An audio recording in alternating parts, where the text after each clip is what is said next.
Welcome to Chatsunami.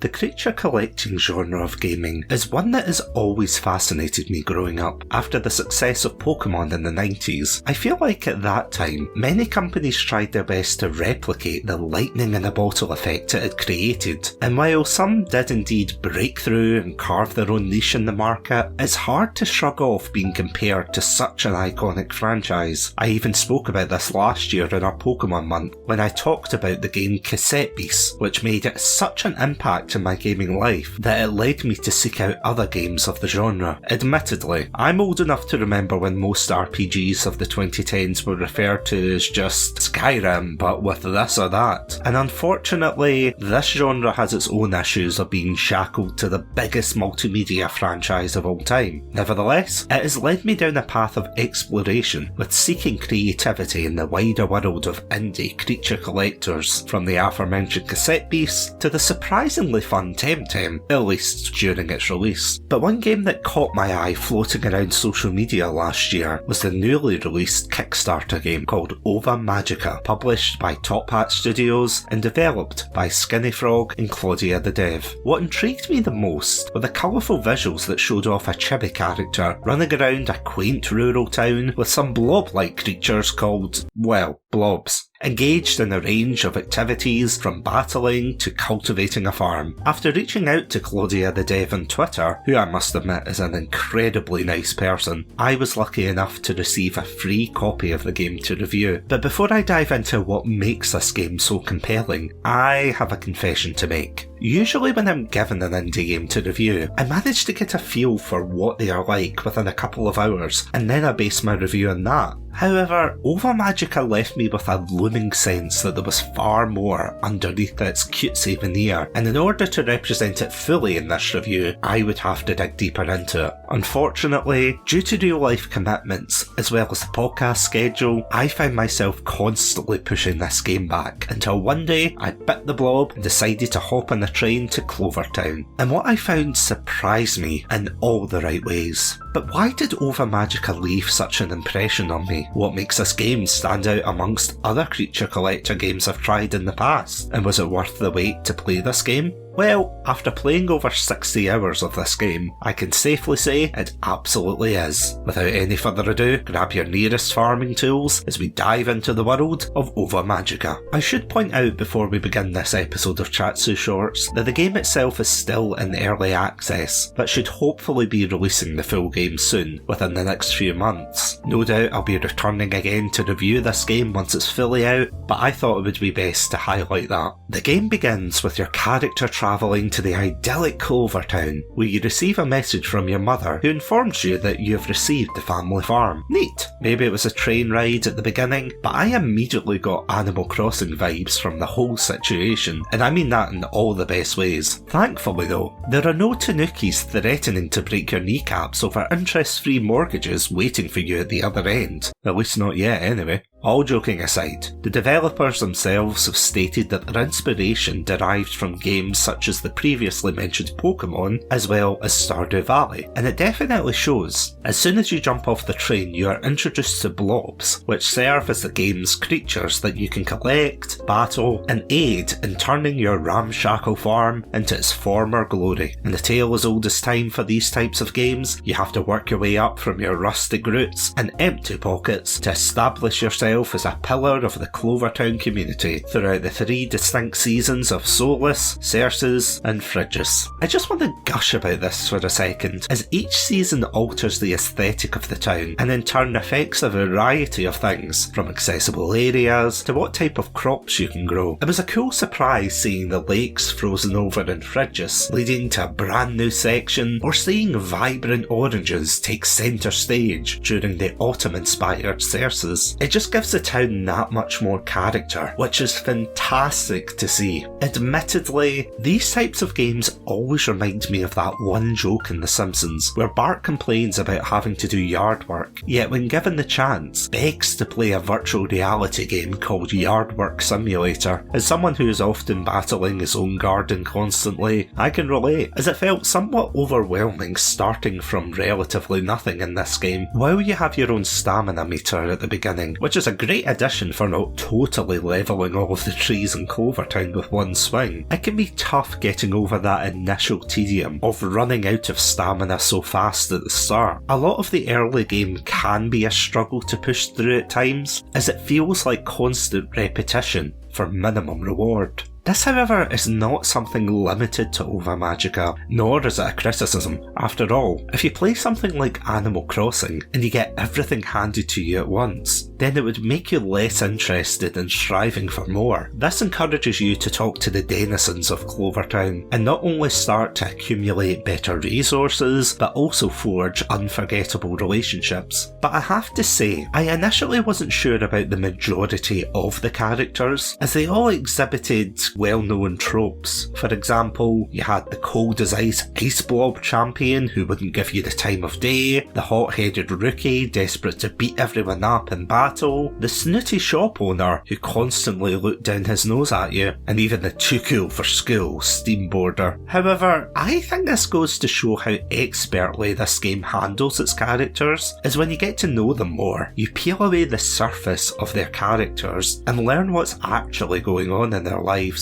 There's one particular character who, without spoiling too much, strives to be a chef but is constantly berated by his boss. Let me tell you that when the opportunity arose to beat his boss in a battle, you better believe that I never missed an opportunity to do so. To evoke such a reaction from me to care about a character like this was nothing short of great writing. Another example is with a young woman who is housebound due to an illness, leading to some rather heart-tugging moments. Heck, even the store owner who I mentioned before has a moment that, quite frankly, blindsided me and led me to appreciate him that much more. Don't let the cutesy aesthetic fool you. There are some genuinely hard-hitting storylines that will lead you to ponder them silently while dramatically staring out of a window on a rainy day. Or maybe that's just me. The same dedication can be applied to the relationship that you have with your blobs. What's really cool is that I feel that they are an extension of the player character, as they follow you around the world, keeping you company in your journey. Not only can you pet them, which to me is a 10 out of 10 feature, but they also can help you in the farm, depending on their ability, from producing resources to helping you grow your farm. They never felt like a tacked on feature, but instead a core part of what makes this game so special. What's even cooler is the rightfully bragged about feature that you can crossbreed them to make a crazy amount of combinations, leading to stronger blobs. Plus, as podcasting's #1 advocate of red pandas, you better believe that any game that has a red panda creature in it automatically gets my approval. The only minor negative I think I had with the blobs was the battling, which I found took a while to get used to. While certainly different enough, I felt like there was a massive difficulty curve at the beginning, and it wasn't until I was deep into the game that I realised there was an easy difficulty option that made things slightly more bearable. I also didn't realise that feeding them certain things would increase their HP and energy levels per day, but that's more of a skill issue on my end, rather than a fault with the game itself.